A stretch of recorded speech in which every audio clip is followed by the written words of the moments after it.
Welcome to the Majestic View. The Majestic View is where we talk all about the real life topic, the topic that most people don't always want to talk about. So sit down and relax and grab your snacks and your drink, and we're going to have a good conversation about mental health awareness. I am Zakir Muhammad with the Majestic View from Tulsa, Oklahoma. And I'm Pamela D. Marshall with a Majestic View in Gainesville, Florida. And I'm Leah World Traveler, aka Leah Miller, with a Majestic View from Jamestown, Rhode Island. Great. And so, if you are new to the Majestic View, welcome. We've had a series of episodes on various topics, whether it's about finance, whether it's about Black women's healthcare, whether it's about traveling. And so, we literally talk about everything. So, anything that you want to talk about, we will talk about it. So, always leave a comment and keep sharing these videos because these are the conversations that you want to have, you want to. So today's conversation is also in partnership with the See Life Different brand, which is my podcast, my media group, and we empower women to tell their story confidently. And so you can check out the See Life Different podcast as well for over 100 episodes on mental health, on finance, on entrepreneurship, and lifestyle. And so without further ado, we're going to jump right into it. This is being recorded May 2023.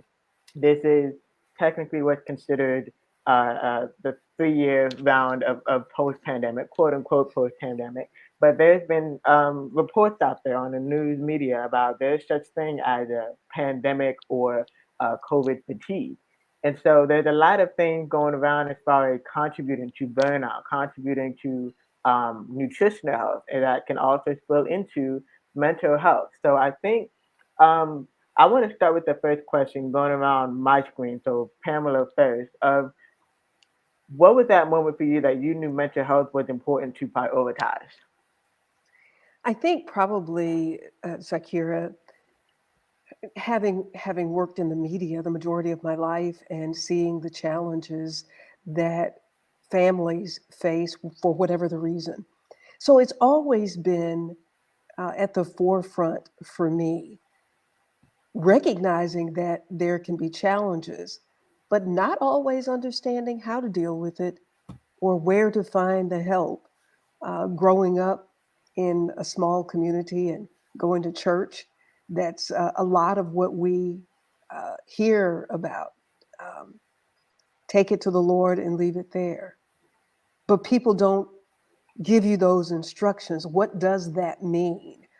I think about my tennis coach who used to scream at me, high to low. Well, heck, I still don't know what high to low is.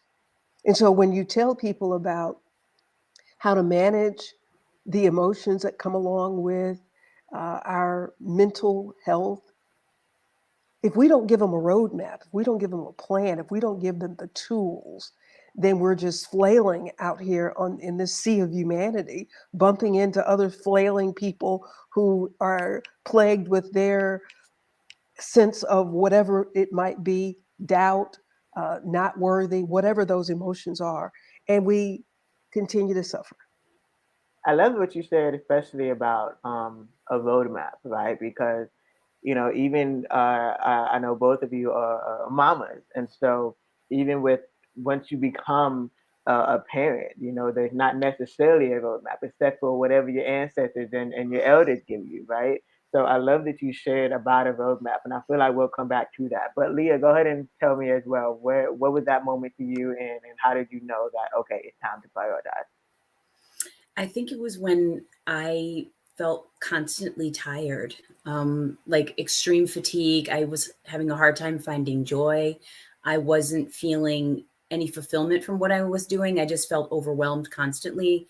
I had no patience because, I was fed up because I was tired and I wasn't taking the time that I needed to step back and figure out, well, what was the cause of my feelings, and why was I in this space and how did I get to that space. I think like many entrepreneurs and many women, particularly women of color, who were taught to just do and be all for everyone, you don't take the time to stop and step back for a second and be like, hold on, I'm tired, I need to sit down, I need to stop doing this, I need someone else to do this, and setting those boundaries. And like you said, Pamela and I are mamas.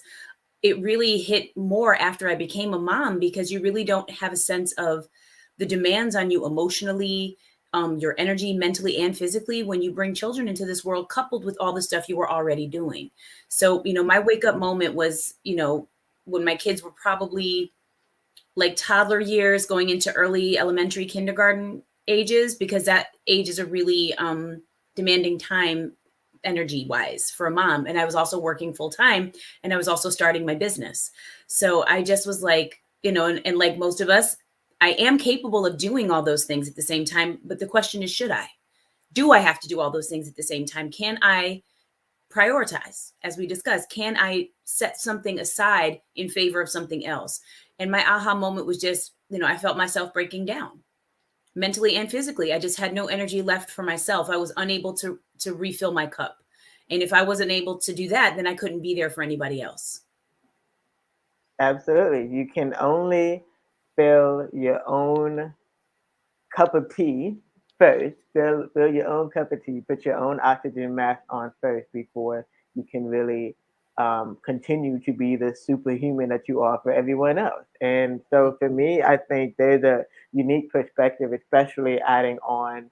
Um, I am a cancer survivor. I am the youngest in the family. I am one of the few that operate of a different faith. I am one of the few that are also technically a full-time entrepreneur. So when it comes to, like you're saying, prioritizing, delegating, being able to set your boundaries and say no, there is nothing more important than to do that, because of circumstances, but also because of that's how you empower yourself. And so I think I want to go into the roadmap part. So I want to. My next question, I'll start with Leah, is what are 5 ways that you can think of off the top of your head that you manage, if that's the accurate word, but take good care of your mental health. So I can name more than five, but I'll try to start with my big five. My big five are sleep. Number one is rest. I really try as best I can every night to create an environment where I can get a full night's sleep. I don't believe in this, sleep when you're dead mentality that a lot of entrepreneurs have, because, we want to push, push, push, and we want to succeed in our business. So we feel we have to give it our all. But I'm like, you're setting yourself up for failure. You might make a lot more progress in your business, but you're going to crash, and you're going to pay for it physically and mentally. So for me, I won't sacrifice sleep, because I see how much better I feel, how much clearer I am mentally, how much more capable I am when I have rested my mind and the rest of myself. So sleep is number one for me. Number two, and none of these are going to be like epiphanies for anybody. It's just a good reminder of things that we already know to be true. For me, it's about, a balanced diet, healthy lifestyle. If I garbage in, garbage out, right? So if I'm eating crap, I'm going to produce crap. I don't want to do that in my business. I don't want to do that as a professional. I don't want to be that way in my relationship. So I have to feed myself with the things that are going to enrich me and nourish me so that I can give that back. Another thing is, physical well-being. It also, for me, does a lot to manage my mental health. I find that for me, exercising is a great way for me to relieve stress. Sometimes at the end of the day, I'll just be very kind of wound up because I've had interactions with annoying people. I've had to put out fires all day, and then I still have to do my own business after hours and be a mom and all those things. But if I give myself, that good 30 minutes, 1 hour of physical exercise, the feelings and the mental space that I was in is completely different than the feelings and the mental space I have when I walk out. On top of the fact that I feel like I've done something for me, which is a great high. It's a great feeling of accomplishment. And I immediately feel clearer and better, both mentally and physically, because I've been able to let go of a lot of the negativity and tough stuff that we deal with every day. The fourth one for me in terms of my mental health is surrounding myself with people that I love and enjoy being around.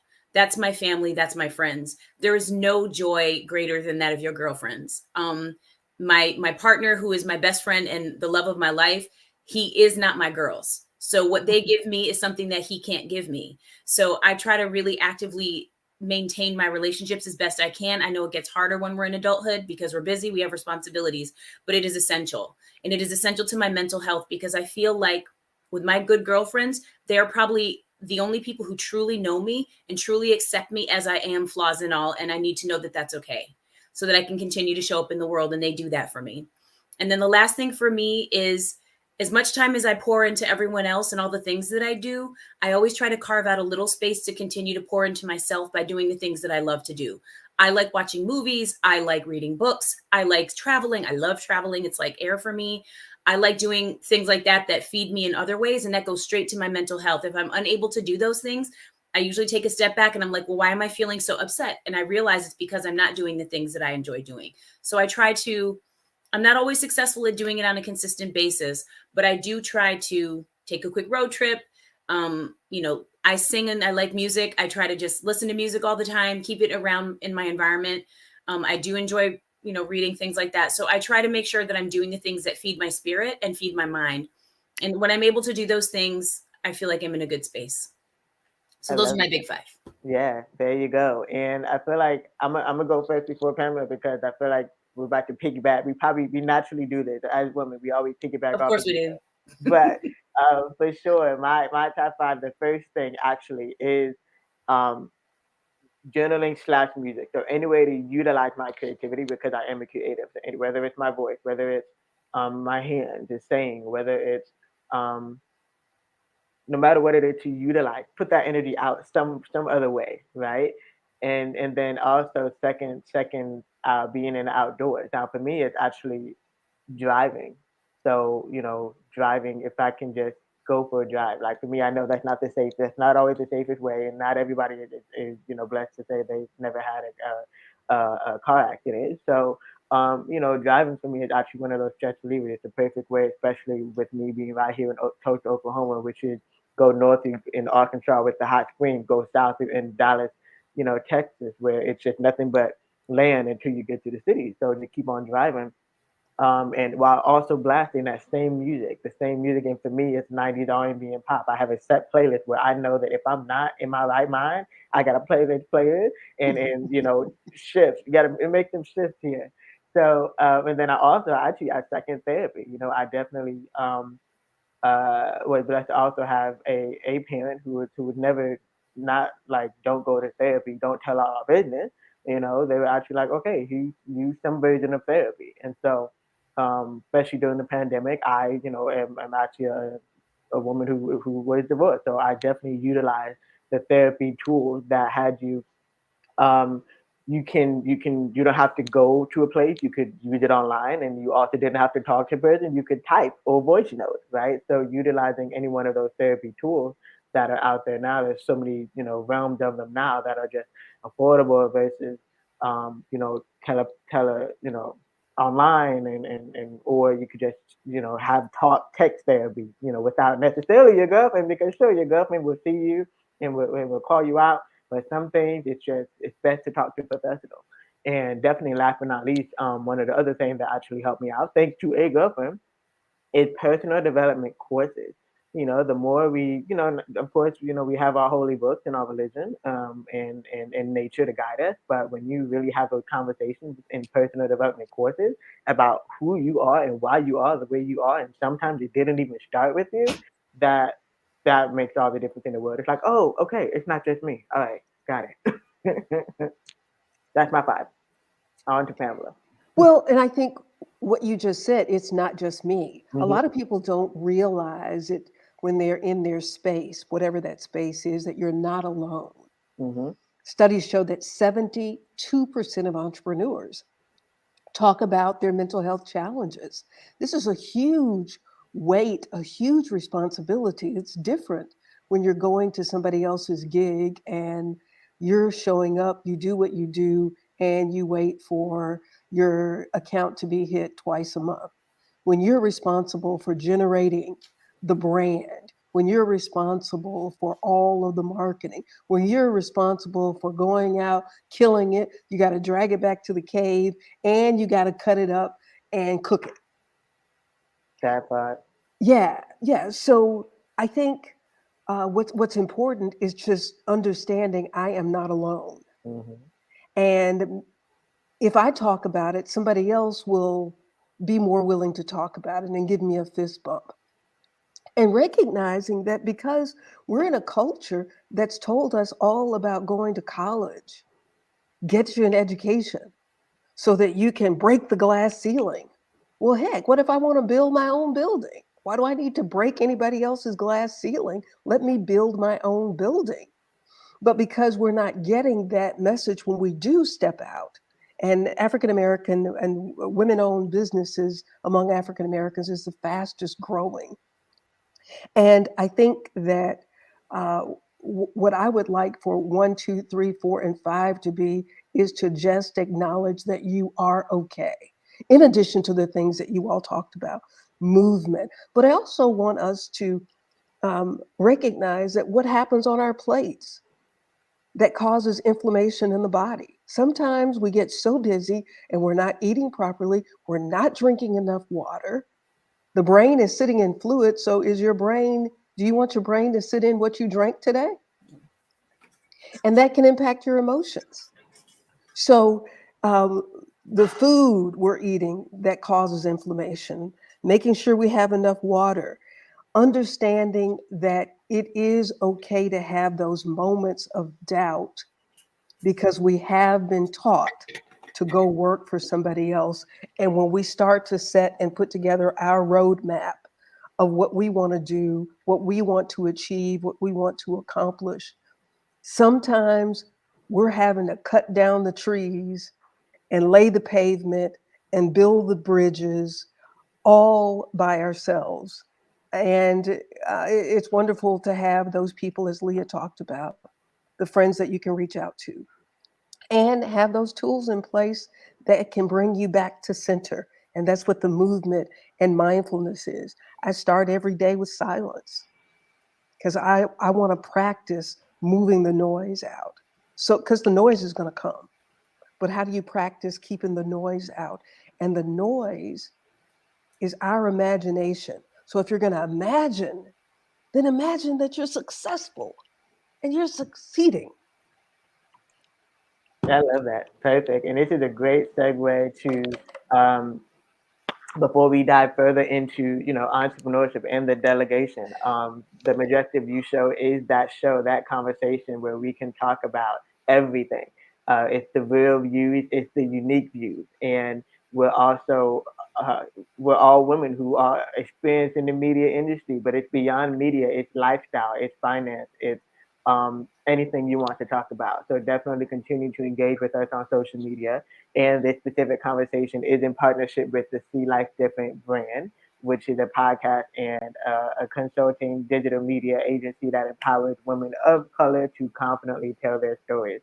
So you can visit zakirnayar.com/podcast to listen to over 100 podcast episodes, including this one. They're on mental health, on media, on lifestyle, on finance.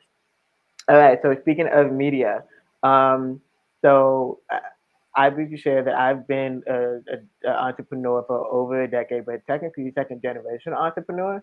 So understanding the importance of prioritizing and delegating and saying no, but also just knowing what your why, journaling your why are super, super important, at least to me, when it comes to prioritizing. Now I know, Leah, you are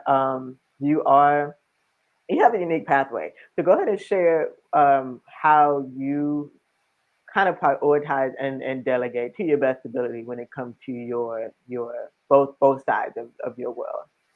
Sure. It's honestly something that is still a struggle for me. And I take each day one at a time because some days things are not so much in my control and other days they are under my complete control. So I just have to acknowledge that, right off the bat. I don't always have control over it. But the goal that I have in all of it is that I do control my own energy, where I spend my time, how much I want to invest, and who's worthy of my time. So, in terms of my day to day job, it is very, very demanding. I don't have a lot of control over it sometimes, depending on what's going on in the world. If there's some, emergency, I'm willing to put in the time and be there. In terms of my business, which is writing. I do a lot of freelance writing. I'm an author. I do all kinds of stuff. You can find all my stuff at leahworldtraveler.com. I basically do that in the margins because it's still my side hustle. I haven't been able to dedicate enough time to it to make it flip and become my main hustle, which is another goal of mine. My goal is to make my side hustle be my main hustle so I can leave my main hustle, even though I do like it. So I'm not in that much of a rush. But I use my time wisely in the sense that I see each day in the morning, like how Pamela starts her day with silence. I also do the same thing, but I do struggle sometimes to quiet my mind. So what I know that I'm going to do is just accept that. And so I start looking at my day and visualizing, okay, these are the 3 things of the bazillion things that I need to accomplish today. And if I get those 3 done, it's a good day for me. So that's basically how I spend my time. And I also don't force myself to go beyond the point of, diminishing returns. Once I feel like I'm just tired, I'm writing, or I get, blocked and I can't write, or I feel like I don't have the energy or the patience, I stop. I'm like, I need to step back. So I think the main thing I can say is that, I do work at a breakneck speed. That's kind of how I am. I think that way. I talk that way. It's how I am. I have the energy, but I listen to my body and I listen to myself, and I follow what my body is telling me to do. So if I need to rest, like today, I've done a lot. I'm tired. I didn't get a good night's sleep last night. I have 3 articles I need to write. It ain't getting done. I'm just going to relax because I know that I'm not going to give my best work. My clients deserve my best work. I want to safeguard my mind. I want to spend a little time with my kids before bed. So that's my priority. So each day I kind of just figure out those top 3 things that I want to accomplish. And those are the main things that I set out to do. And the other last thing, and I'll say this, is I'm really learning the art of being able to say no gracefully, because I've always been a giver. I'm an uplifter. I'm all about community building. I'm all about, lifting as I climb, supporting others. But it can, I've learned that a lot of times, at least in my case, it's a lot of me giving and not receiving. And I'm not going to keep giving to people that don't also then fill me back up. So I'm learning to kind of bob and weave and dodge the energy takers, and save my own energy, and then also give it to those that pour back into me. Reciprocation is key. That's it. Mhm. Especially when it comes to, I think just like you said, we wear all these hats. We have octopus arms, invisible octopus arms when it comes to extending, to others, and that's how we are as nurturers. But Mhm. this era, this new century, actually that we're in, is really just, we got these new generation coming in that are really kind of helping us to be like, talk to the Mhm. hand, So yeah, I love that. Absolutely. Yeah, unmute yourself. You're muted, Pamela. I said people with work-life balance. Who ever heard of that? Balance. Mm-hmm. Mhm. Yeah, yeah, yeah. But, I think just from the standpoint of what it means to be an entrepreneur, this is not an easy task. It's not an easy road that you've selected if that's where you are. Knowing that 99% of small businesses fail, knowing that you have to have the ability to wear many hats, which can look like a mental illness within itself. Because someone asked me just yesterday, do you think that you have ADHD? And I said, absolutely. Absolutely, I do. And I embrace it because if I didn't have it, I wouldn't be able to think of all the things that I need to do. I would not be available for the creativity to come. By the way, ladies, this is one of the dresses from my book, The Art of Forgiveness. I'm Oh, having my art printed on clothes. I'm I starting love a that. clothing line. Love it. That's awesome. Yeah, yeah. So, um, my husband used to think that I had insomnia. Well, it wasn't insomnia. It's just when the universe starts speaking, I have to get up and write. Hmm. Because if you don't write it down, you will forget it. You will think that you're going to remember it, but you're not going to remember it. So I have to get up and write when it comes to me.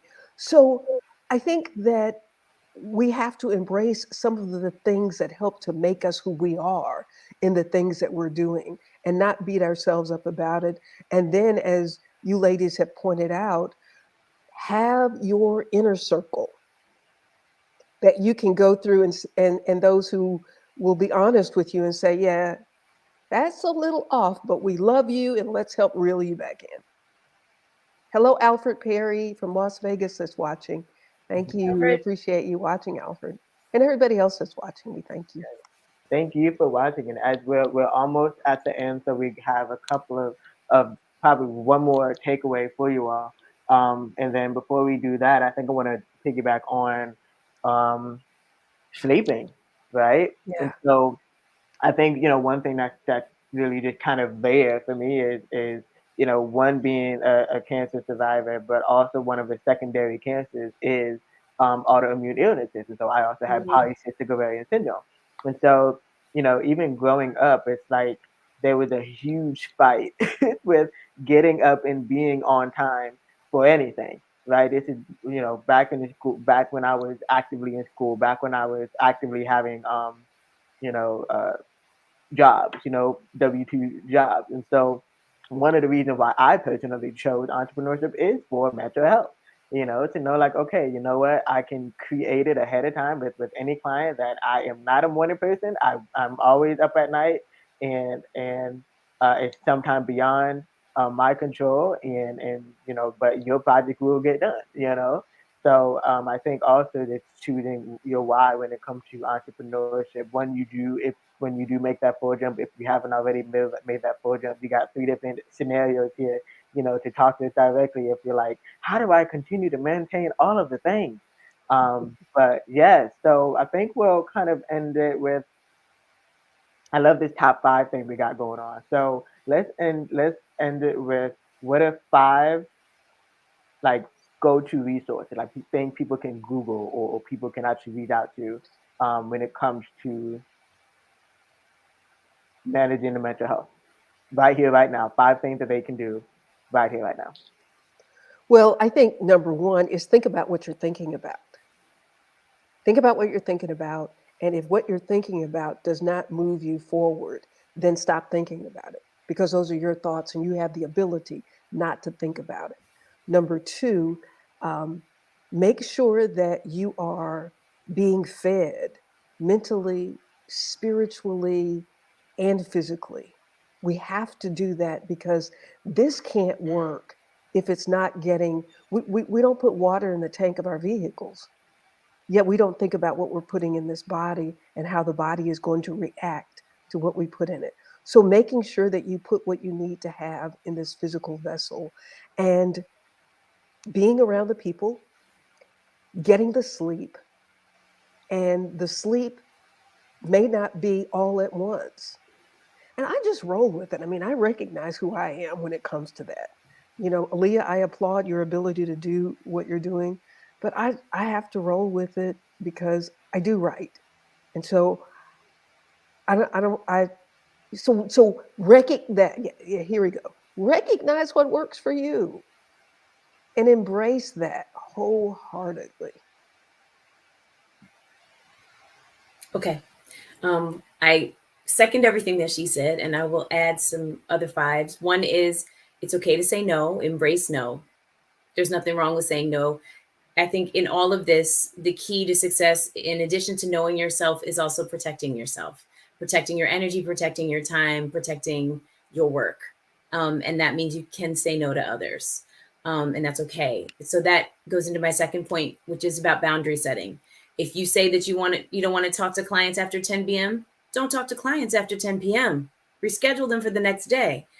If you are a person, and I think in this, I'm like Zakira, I'm also a night owl. So I do my best writing at night. So the system actually works well for me. Um, work when work when works best for you. You know, like Pamela was saying, I have a 9 to 5. I do my 9 to 5. I come home, I do my life things. After the kids go to bed, that's prime time for me as an entrepreneur. But again, with the caveat that I know that I need rest. So once I hit that point, sometimes it's at midnight, sometimes it's 2 a.m., sometimes it's 11. I try to make myself stop unless, like Pamela, I got a good thought going with the writing and I just need to write it through. But I'll compensate by letting myself sleep a little bit later the next morning. Um, and then that goes to my next point, which is to be flexible. You might try something, it may not work for you. That's okay. It doesn't mean it's a disaster. Just try something else and it's okay to do trial and error until you find what works best for you. Like I said, I take things day by day. I do prioritize sleep, but I don't necessarily go to bed at the same time every night, wake up the same time every day. I don't. I last night I stayed up till almost 1 o'clock. I wanted to go to sleep at 11. I couldn't. So I allowed myself to stay awake. Tonight I'm trying to make myself go to sleep by 10. We'll see. Because again, I'm fighting against my nature. I'm only a morning person out of necessity, not out of like natural biorhythms. The fourth thing I would say is, prioritize. You can't do all the things at the same time all the time. Yeah. It doesn't mean you cannot do it, but I really try hard to, as I said earlier, the three big things that I'm going to get done today, that's the things that I prioritize. It doesn't mean that the other things that I didn't prioritize for that day are less important or don't need doing. It just means that they're not going to get done today. And it helps me to sort of implement this system of organization that I do through prioritization. And I feel like that's okay because it makes it feel a little less overwhelming to me. Because if I don't prioritize that, then what happens is I feel overwhelmed by the laundry list of things that I need to do. And then sometimes that leads to stagnation or procrastination or not getting it done nation. So that needs to stop. And then the last thing I would say is just have fun. Give yourself a break. Take time away from it sometimes. Sometimes I just need to walk away from what I'm doing mid-writing. I need to walk away from after I had some annoying meeting with somebody at work. Let me take 15 minutes. It's okay. Give yourself breaks. Be kind to yourself. Pour into yourself. Even if it's just like Zakira also, I need to go outside. I do feel restored and renewed when I go outside. Sometimes if it's been a hard day, I'll walk to the next, if I'm taking the metro, I'll walk to the next station just so I can be out in the sun, be out in nature, and I immediately feel better. And it only takes 10 minutes, 15 minutes. So I know a lot of us are like, I ain't got time. I don't have time for this or that. You can make time. 10 minutes is not asking a lot. And if it makes you feel better so that you can do better, it's worth doing. Absolutely. There you go. I love it. So I'll end with my few. And I definitely want to say the first thing first is ask for help. Ask for help. And I'm sure you probably just said to yourself, girl, come on now. But no, seriously, I think, the more comfortable you get, the more intuitive the more, intuitive you are with knowing how, who, what, when, where, how, and why to ask for help. So do that first and foremost. Second thing, get out of your head. Get out of your head. Everything that 9 out of 10 times that is kind of keeping you stagnant in the way that you are telling yourself that I don't feel like I'm good enough. I don't feel like I'm making the progress I need to make is because you haven't been able to put your wins and your losses outside of your head, right? You can tell it to a person, that's great, but put it somewhere where you're going to refer to it often, so that you can get out of your head. And definitely choose who and what you are listening to and watching. Like I get it, we need our Friday night Netflix and chill, but sometimes that's actually contributing to your mental health, right? And you probably won't realize it until you're more conscious about what are you choosing to watch on Netflix, for example. And also to piggyback off of what are you putting inside of your body as well. Believe it or not, there are so many chemicals here in the U.S., especially in foods and what we put on our skincare or in our skin and in our bodies, that's also contributing to our mental health. So make a conscious decision right now after you finish listening to this or while you're listening to this of okay, what what's what am I putting in and on my body as well. And with that point, I think that was I five. think that's 4. That's four. Okay, and one more is be yourself. I think what happens is, we're so caught up in what um, our mamas, aunties, sisters, brothers, uncles want us to be or tell us we are, versus no, this is who I am and I'm sticking to it. This is my story and I'm sticking to it. So that's my five, and that's the majestic view right here from Tulsa, Oklahoma. And my final thought is to remember that we suffer more often in imagination than in reality. I'm Pamela D. Marshall, the author of The Art of Forgiveness, The Majestic View from Gainesville, Florida. And I don't have any words of wisdom like Pamela or Zakira, but I would just say, you do have more control over your mental health than you think you do. And when you don't, therapy is not taboo. I fully support what Zakira was saying earlier about seeking help, seeking a therapist. It can be the best thing that you've done for yourself, having someone objectively listen. So don't be afraid to seek out mental health support and resources. And I'm Leah World Traveler with the Majestic View from Jamestown, Rhode Island.